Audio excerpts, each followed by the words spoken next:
Hello hello, ഇത് ജയരാജ. ആ ജയരാജ്, ഏത് ജയരാജ്? ജയരാജ് ജയരാജ് വരാ. ജയരാജേട്ടാ, എന്തുണ്ട്? അവിടെ ചണ്ടോട്ടൊക്കെ കേൾക്കുന്നുണ്ടല്ലോ. ഞാൻ റൗണ്ടിലുണ്ട്. ഒരു പ്രോഗ്രാമിന് വന്നതാ, ഒരു കടയുടെ ഉദ്ഘാടനം. പറഞ്ഞ പൈസ തന്നില്ലാതെ. ഞാൻ മാത്രല്ല, ഞാൻ വിളിച്ചിട്ട് കുറച്ച് ആർട്ടിസ്റ്റുകൾ വന്നിട്ട് പെട്ടെന്ന് ഒന്ന് വിളിച്ചു പറയാൻ പറ്റുമോ? ഒരു ഭയങ്കര മഴയാ. ഏത് കടയാ?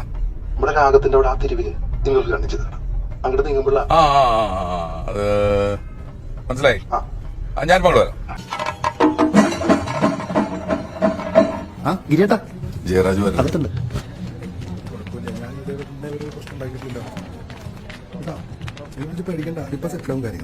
ഞാൻ അങ്ങോട്ട് വരാം.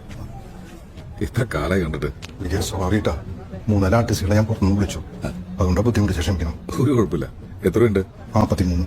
അല്ല, അതിനിപ്പോ കുറച്ചാലും കുഴപ്പമില്ല. ഇതിനെ പറയുന്നത് ഭയങ്കര ദാശല്ലേ. ഇതുകൂടി ഞാൻ എടുത്തപ്പോഴേ കുറച്ച് ദിവസം കൂടിപ്പോയി. എന്റെ ഉള്ള ഒരു ഫുള്ള് വാങ്ങിച്ചു കൊടുക്കുക. അതിന്റെ ആവശ്യമില്ല. അവിടെ വിളിച്ചാ അവരൊന്നുള്ളൂ. ഞാൻ എടുക്കും. വന്നേ. വൈകിട്ട് പീഡ അടയ്ക്കുന്നതിന് മുമ്പ് ഈ കാശ് കൊടുത്തു വിട്ടേക്കാം. കേട്ടാ, താനാരെന്നല്ലേ? ഞാൻ ആരാന്ന് എന്താന്ന് ഇവര് പറഞ്ഞു തരും. ഇതൊക്കെ അറിഞ്ഞിട്ട് നീ ചെയ്താൽ മതി. മനസ്സിലായോ?